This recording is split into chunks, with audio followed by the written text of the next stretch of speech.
Before the winter announced itself with storms or headlines, it arrived softly.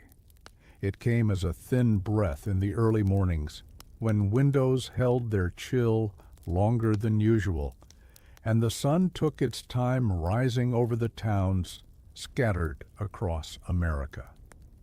People noticed it first in small ways, water buckets icing at the edges, the sound of footsteps sharpening on frozen ground, the way smoke from chimneys rose straight instead of drifting lazily. No one was afraid yet. Farmers still rose before dawn, wrapping scarves a little tighter. Shopkeepers swept snowless sidewalks, humming as they worked. Children pressed their noses to glass panes, tracing circles in the fog with curious fingers. Winter had always come. It always would. That was the unspoken belief carried quietly in every home. But this winter was patient. Railway men felt it humming through the steel rails beneath their boots. Telegraph operators noticed wires stiffen and sing in the wind at night.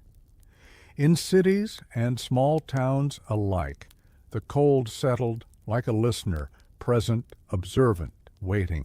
At dusk, families gathered close to stoves and fireplaces. Lamps glowed amber against wooden walls. Bread was sliced carefully because nothing could be wasted. The sound of wind outside was not yet a howl, only a whisper passing along streets and fields, learning the names of places it would soon claim. Somewhere between one breath and the next, America crossed an invisible line. The frost no longer left by noon, and the nights grew longer than memory suggested they should be. People went to sleep believing tomorrow would be much the same. They did not yet know that this was the last ordinary night they would share for a long while, that soon survival would no longer be a private act, but a shared one. The cold, still quiet, tightened its grip and listened. The wind arrived before the snow. At first it moved gently through alleys and open fields, testing corners, slipping between buildings as if memorizing the shape of towns.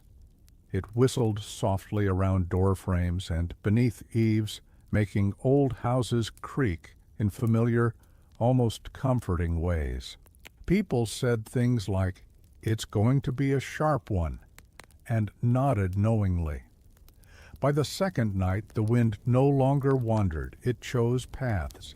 It rushed down main streets with purpose, lifting loose paper, tugging at signs, pressing itself against windows, until glass trembled faintly.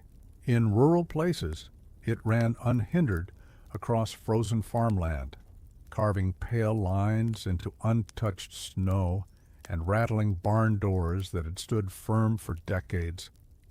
Telegraph wires began to hum like low voices in the dark. Inside homes, lamps burned longer, chairs were pulled closer to stoves. Conversations softened, as though loud words might invite the cold inside. Mothers checked blankets twice. Fathers stacked more wood than usual, even when their arms ached. The wind did not sleep. It learned which houses were weakest, which chimneys leaked warmth, which doors did not seal completely. It found gaps in fences, cracks in siding, and forgotten paths between buildings. By morning, snow lay in uneven drifts, deep in some places, bare and scraped in others, as if shaped by invisible hands. Travel became slower. Horses leaned into the wind, breath steaming heavily. Trains ran late, their whistles sounding distant and strained.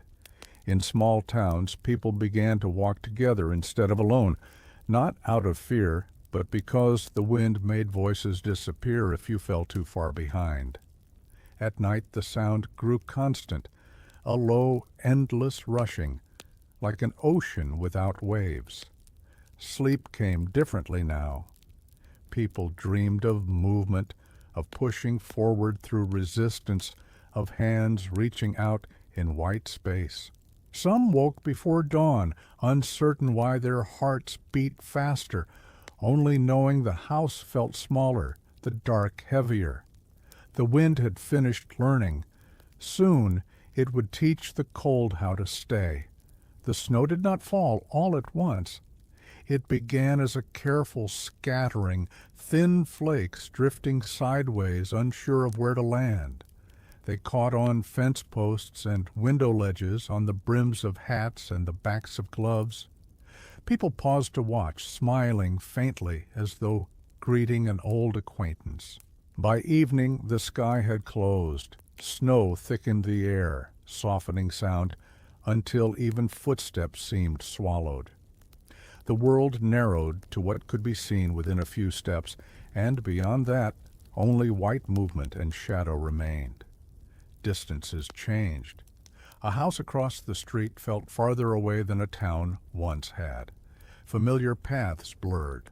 Roads disappeared beneath smooth blankets that showed no memory of wheels or feet. Landmarks, mailboxes, signs, low fences, vanished quietly, leaving nothing to guide the eye. Inside, lamps glowed steadily, casting small islands of warmth in a widening sea of cold. People moved slower now, careful with every step, as though the floor itself might betray them. Meals were simpler, words fewer. Silence, once empty, became full. The snow continued through the night.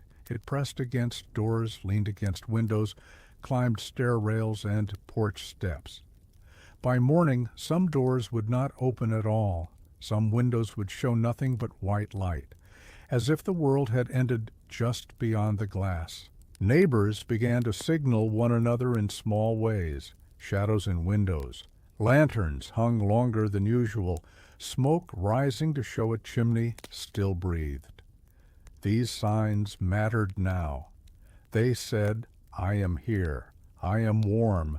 I am alive." Children learned to listen for sounds that meant safety. The crackle of firewood, the steady ticking of a clock, the soft murmur of adults speaking nearby. Outside, the snow fell endlessly, reshaping the world with each quiet moment. By the third day, people stopped measuring how much had fallen. They measured only what remained within reach. The snow had erased the space between places. Soon, it would test the space between people. Morning arrived without edges. Where roads had once stretched forward with certainty, there was now only a wide, pale stillness. Fences vanished into drifts. Corners softened. The lines that told people where to walk, where to turn, where to go, were gone. Men stepped outside with shovels and stopped. They looked down streets they had known since childhood and could not tell where the road ended and the fields began. Snow rose to knees, then waists, packed hard by wind that refused to let it rest. Every step forward demanded effort. Every step back felt heavier. Horses would not move. They stood steaming in the cold, hooves sinking, eyes wide and uncertain. Wagons remained half buried where they had been left the night before, their wooden sides rimmed with ice, wheels frozen into the ground as if claimed. In towns, shops stayed closed not by decision, but by silence. Bells did not ring. Doors did not open. The road that connected one home to another no longer existed in any useful way. People adapted quietly. They tied ropes between houses. They marked paths with poles and lanterns. They learned to walk by memory and feel rather than sight, counting steps, watching the way snow shaped itself against walls to know where shelter lay. No one traveled alone anymore, not because it was forbidden, but because it was unthinkable. If you fell, if you lost direction, if the wind shifted suddenly, and it always did, there would be no road to guide you back. Only another human hand could do that now. Inside, time slowed. Clocks ticked louder in the hush. Meals were stretched, shared carefully. Stories were told again, not for entertainment, but for comfort, proof that voices still existed, that warmth still lived between people. Outside, the roads slept beneath the snow. And America learned, one quiet step at a time, that movement was no longer a matter of distance, but of trust. Cold teaches quickly. It teaches that warmth is not something you keep, it is something you pass. As the days stretched on, fires burned lower and wood piles shrank. Coal bins emptied faster than anyone expected. In homes where stoves once heated a single family, doors now opened quietly to neighbors carrying blankets, bread, or nothing at all, but the need to be near heat. No one asked permission. A knock was enough. People rearranged rooms without complaint. Chairs were pulled closer. Mattresses were laid side by side on floors. Children slept wrapped together like bundles of laundry, their breathing rising and falling in a shared rhythm. Elders were given the closest places to the fire, where warmth lingered longest. Cooking changed. One pot simmered instead of many. Soup grew thinner, but fed more mouths. Every ladle mattered. Every crumb was noticed. Hands passed bowls carefully, as if they were holding something sacred. The nights were the hardest. Wind pressed against walls, searching for weaknesses. Frost crept along window edges, blooming like white flowers in the corners. Inside, people stayed awake longer, listening to the fire, feeding it small pieces so it would last until morning. Stories became softer. They were no longer told to impress, but to steady breathing, to keep fear from growing too loud. Someone would hum. Someone else would answer with a low voice. Even silence, when shared, felt warmer. In those rooms, packed with bodies and quiet determination, something shifted. People stopped thinking in terms of mine and yours. Heat belonged to whoever needed it most. Strength moved naturally toward weakness. Survival was no longer an individual effort. It was a circle, unbroken. Outside, the cold ruled the land. Inside, warmth learned how to move. Silence spread faster than the snow. Telegraph offices, once alive with clicking keys and steady messages, went quiet one by one. Wires sagged under ice, poles leaned, then fell. Messages that had connected towns, families, and distant cities simply stopped arriving. No one knew what was happening beyond the edge of the storm. People waited at windows longer than they should have, watching empty streets for signs of movement. They listened for train whistles that never came. Some stood outside at night, faces turned toward the dark, as if sound might travel better through hope than air. Inside, oil lamps burned carefully. Wicks were trimmed short to save fuel. Light was shared the same way warmth was, moved from room to room as needed. Shadows grew large on walls, stretching and shrinking with every flicker. The nights felt endless. Without news, time lost its markers. Days blended together, measured only by meals and the slow passing of wood into ash. People asked one another the same questions repeatedly, not for answers, but for reassurance. How are you holding up, and did you sleep at all? Children sensed the quiet. They played more softly, stayed closer. They learned that this silence was different, that it was not empty, but heavy. Adults shielded them as best they could, telling calm stories, pointing out small beauties, the way frost sparkled like stars, the way snow softened even the hardest shapes. Sometimes, in the deep of night, a distant sound would rise, a tree cracking under ice, a roof shedding snow, the long groan of frozen ground shifting. Hearts would pause, then continue. Still, no messages came. In the absence of news, people turned inward and toward one another. Memory became the connection. Presence became proof. Survival depended not on knowing what lay ahead, but on enduring what was here. The storm kept its secrets, and the people learned how to wait. Hunger did not arrive suddenly. It came quietly, in the space between meals, in the pause before someone reached for another slice of bread and decided not to. Pantries were checked more often now, shelves counted and recounted as if the numbers might change with hope alone. People learned the weight of food. Flour was measured by the spoon instead of the cup. Beans were soaked longer to stretch them further.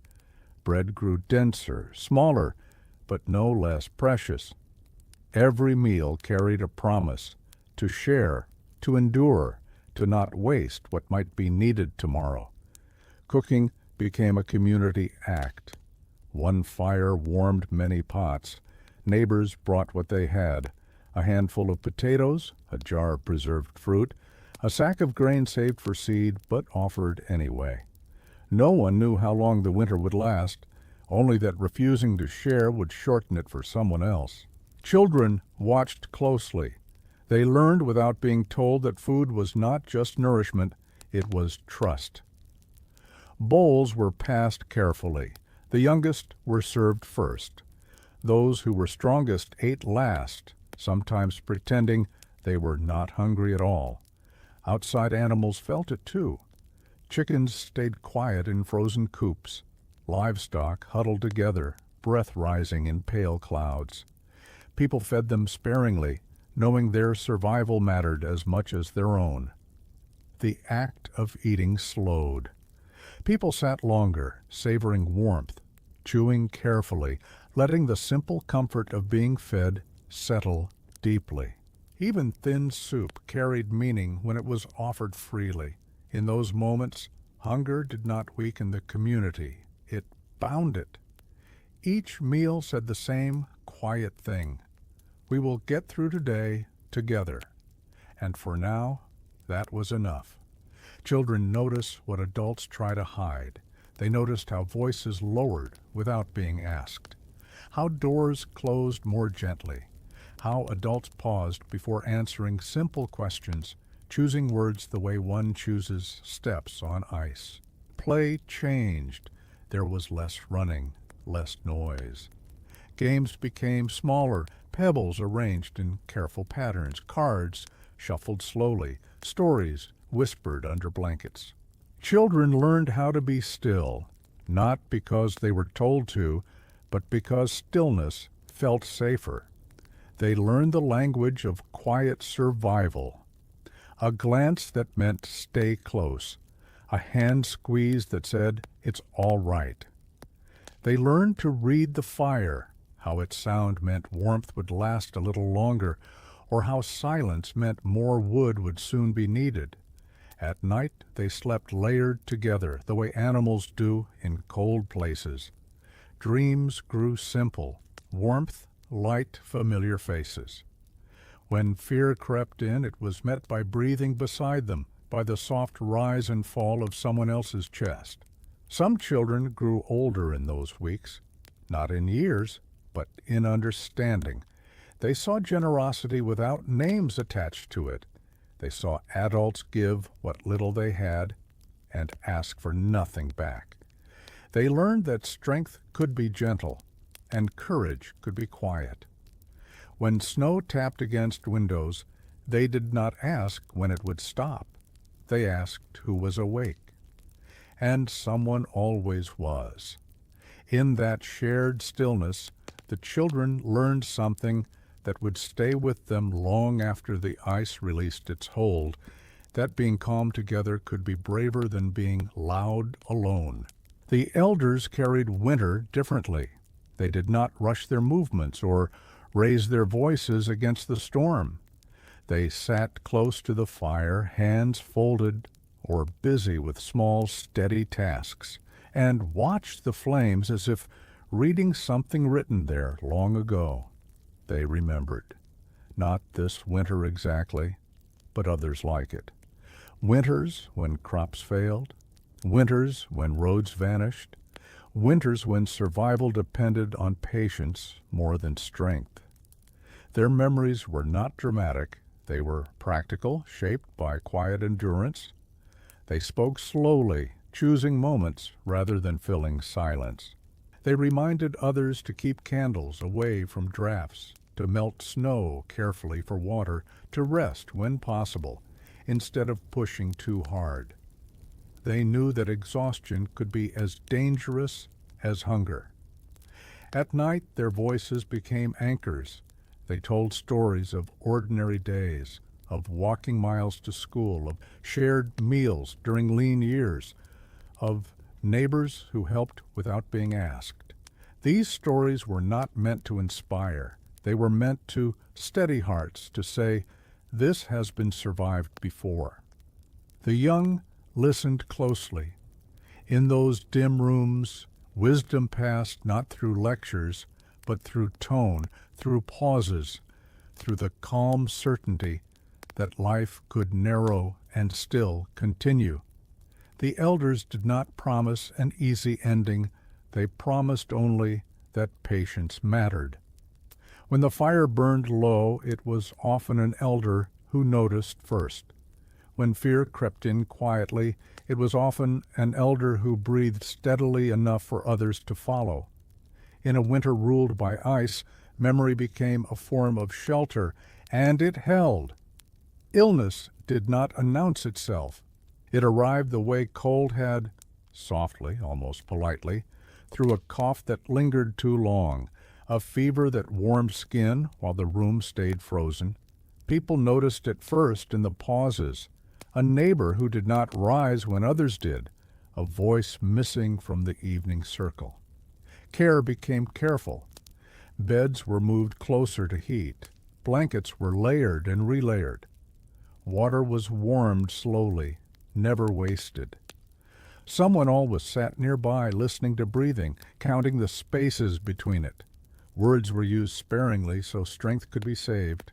There were no doctors to call through the storm. What people had was each other, clean cloths, simple remedies passed down through memory, steady presence. Hands that checked foreheads and did not pull away when the night stretched long. Fear stayed quiet. It did not shout or rush. It waited in the corners, kept at bay by routine, tea at certain hours, lamps trimmed just so, the same calming words spoken again and again. "You're not alone. I'm here." Children were kept at a distance, but never far. They learned that love could be watchful, that sometimes helping meant staying still, listening, waiting. When someone recovered, it felt like the room itself exhaled. When someone did not improve, the care did not change. No one was left unattended. Even sleep was taken in turns, so a hand could remain nearby through the coldest hours. In that winter, illness taught a hard truth gently. Survival was not only about strength, but about staying, and staying together. There came a night when the winter felt near enough to touch. The wind rose without warning, not in bursts, but in one long, unbroken breath that wrapped itself around every building and refused to let go. Snow struck walls sideways, whispering and scraping, piling high against doors until houses felt smaller from the outside in. People did not sleep much that night. They sat closer than usual, shoulders touching, listening to the storm speak, in a language that had no pauses. Lamps were turned low to save oil, their light steady but fragile, as if it might be noticed by the cold outside. The walls creaked. Roofs groaned beneath weight that could not be seen, but was deeply felt. Somewhere, a tree split with a sound like slow thunder, and everyone went quiet, counting breaths until nothing else followed. Children were gathered gently, wrapped and held. Elders closed their eyes, not to sleep, but to conserve strength. Someone kept watch by the fire, feeding it carefully, piece by piece, so it would not burn too fast, so it would not fail. Outside, the storm pressed closer. It filled every space it could find, erased any remaining sense of direction, and made the world beyond the walls feel distant, almost unreal. Inside, time narrowed to minutes and movements, the passing of a cup, the adjustment of a blanket, the shared understanding that no one would face this hour alone. No one spoke of mourning. They spoke only of now, and together they held it. Morning arrived slowly, as if unsure it was welcome. The wind softened first, its voice fading into a distant murmur. Snow no longer struck the walls. It rested. Light seeped in through frosted windows, pale and blue, touching the edges of rooms where people had waited through the night. Someone stirred the fire. Someone else opened their eyes and realized they were still warm. Outside, the world had been remade again.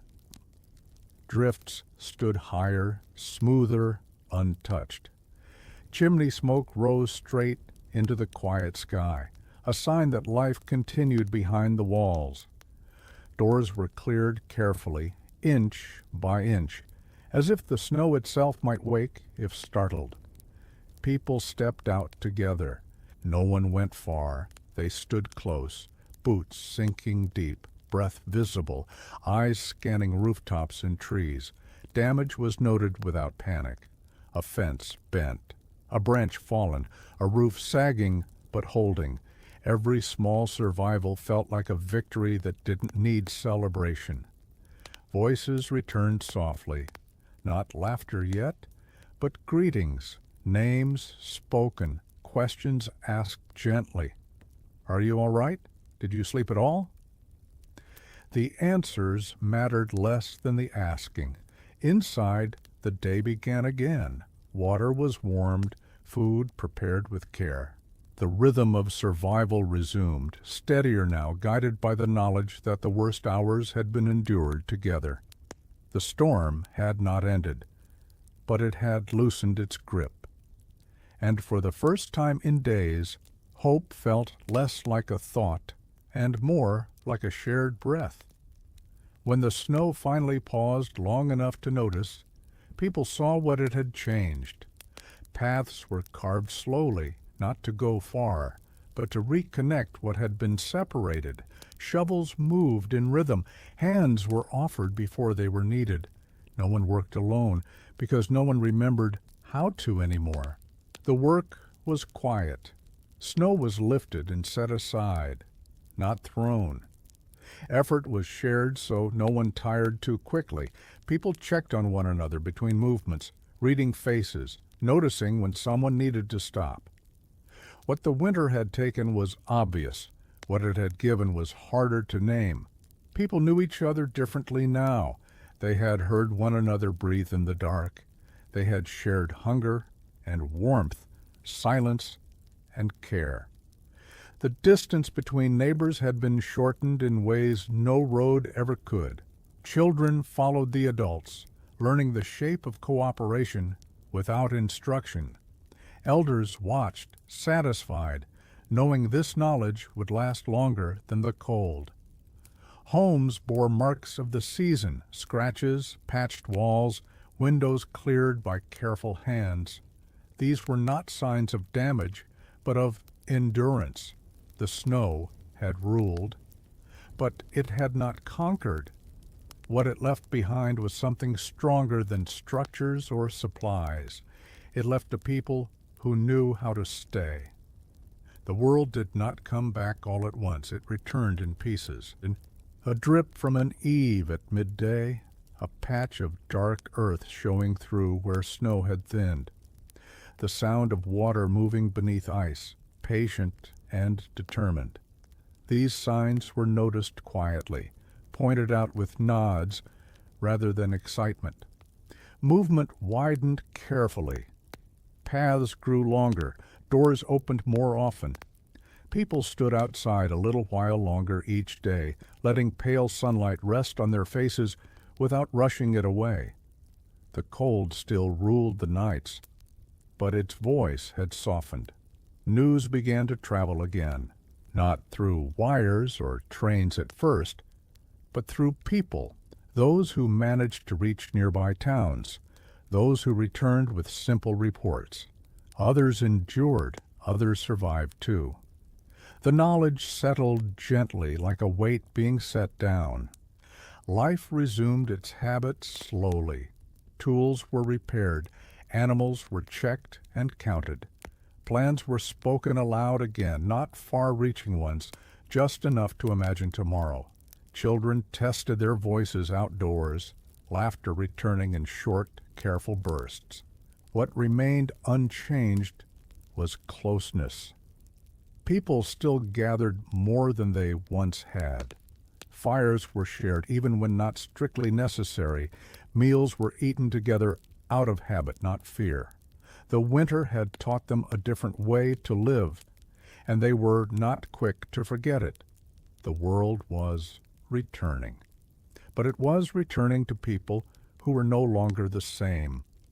Long after the ice loosened its hold, people would speak of that winter in careful tones, not because it had been loud, but because it had been heavy. They remembered how the cold narrowed the world until only what truly mattered remained, how strength was not measured by endurance alone, but by how willingly it was shared, how no one survived by isolating themselves, and no one was saved by pride.